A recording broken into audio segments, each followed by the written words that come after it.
Oke, selamat siang. Perkenalkan, kami dari kelompok 20B, kelas berpikir komputasional 16. Di sini kami akan mempresentasikan hasil diskusi kami mengenai studi kasus 2, yaitu tata kelola bicycle sharing system di Universitas Indonesia. Sebelumnya, kami akan memperkenalkan diri dari masing-masing anggota kelompok kami. Yang pertama dimulai dari saya sendiri, nama saya Ahmad Firdaus. Halo, nama saya Ilham Mukfi. Perkenalkan, Andrew Kurniawan Halim. Nama saya Rama Fas Putra Sutipto. Nama saya Kevin Yeskiel Manunggal. Oke, eh, untuk setiap anggota kelompok dari kelompok kami, semuanya aktif dalam mengerjakan tugas ini. Oke, next. Oke, untuk studi kasusnya yaitu mengenai tata kelola bicycle system ulangi, bicycle sharing system di Universitas Indonesia. Di Universitas Indonesia, sistem berbagi sepeda memungkinkan mahasiswa, dosen, dan staf untuk mengenakan sepeda sebagai sarana transportasi antar lokasi di dalam kampus.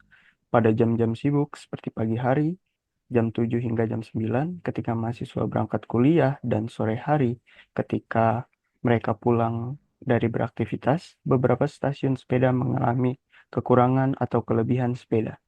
Ketidakseimbangan ini dapat menyebabkan waktu tunggu yang lama bagi pengguna atau kepadatan di stasiun tertentu.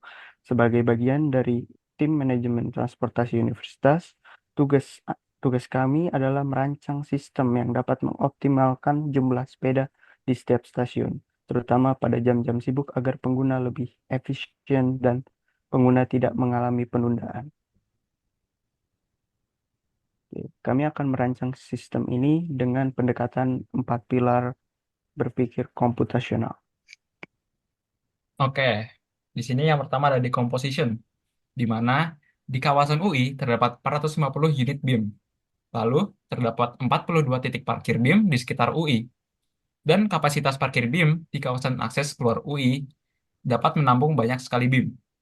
Pada jam pagi, banyak orang datang ke UI sehingga BIM lebih dibutuhkan di lokasi yang ramai seperti stasiun dan kawasan kukusan. Sementara itu, pada jam sore, saat banyak orang meninggalkan UI, BIM lebih dibutuhkan di tempat-tempat yang ramai di sore hari, seperti fakultas dan sekitarnya. Jumlah orang yang membutuhkan BIM jauh lebih banyak dibandingkan jumlah BIM yang tersedia. Untuk pilar selanjutnya, yaitu pattern recognition. Pattern recognition kita yaitu pada siang hari, jumlah BIM di FIB, FISIP, psikologi, dan stasiun UI seringkali kurang.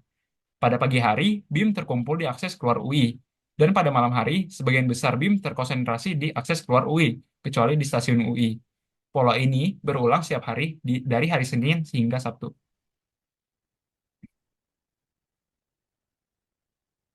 Oke, terima kasih Rama. Perkenalkan kembali Andrew Kurniawan Halim di sini untuk menjelaskan abstraction.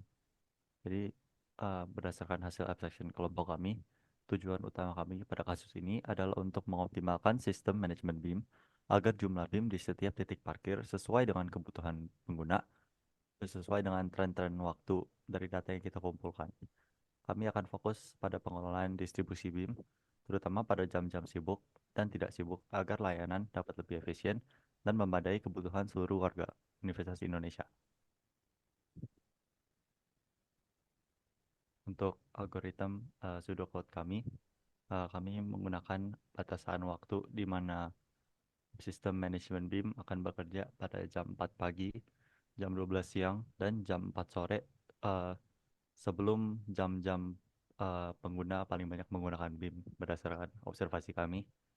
Pada sudut code kami, ketika dimulai pada jam 4 pagi, sistem kami akan menempatkan 100 BIM di titik parkir stasiun UI, 100 BIM di titik stasiun Pondok Cina, 100 lagi di titik parkir kukusan teknik, dan 100 BIM di titik parkir kukusan Kukel, kelurahan.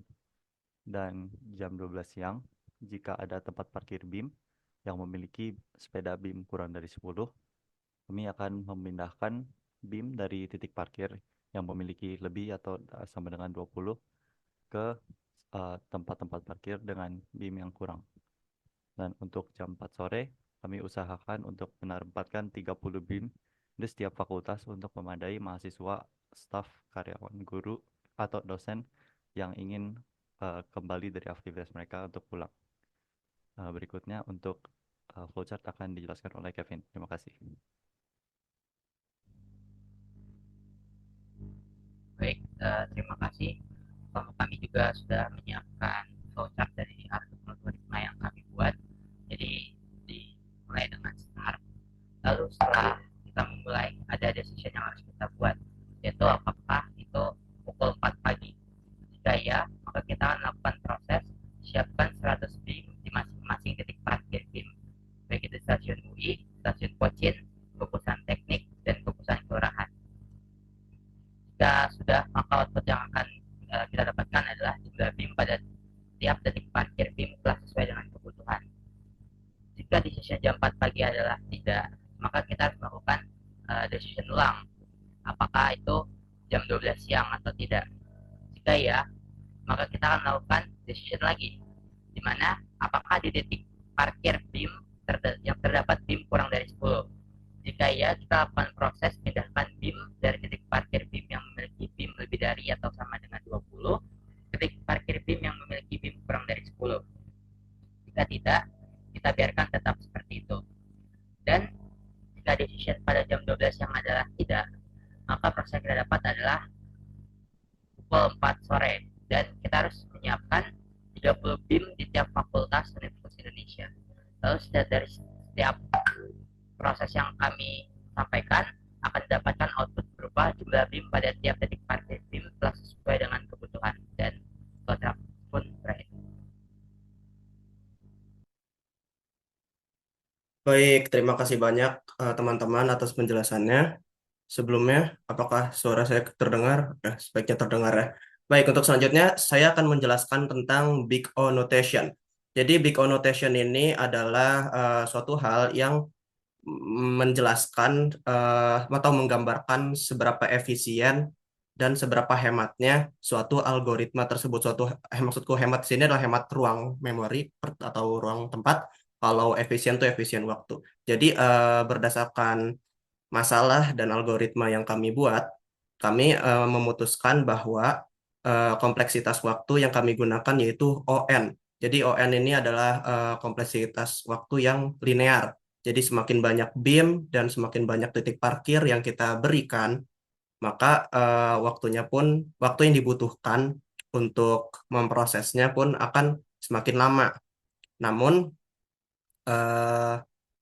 kita pun dibatasi oleh waktu. Misalkan tadi kan dari jam 4 sampai jam 12 itu hanya terdapat sekitar 8 jam, atau dari jam 12 sampai jam 16 itu ada 4 jam. Jadi hanya dibatasi waktu. Oleh karena itu, kami berkesimpulan N-nya memiliki batas maksimum juga.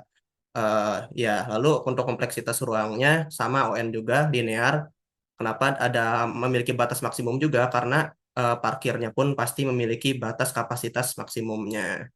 Baik, kami pikir segitu saja dari algoritma dan case study kami, pemecahan case study kami.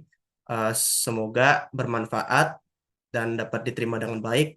Dan apabila ada kesalahan, mohon diberikan koreksi yang terbaik. Sekian dari kelompok kami, terima kasih banyak.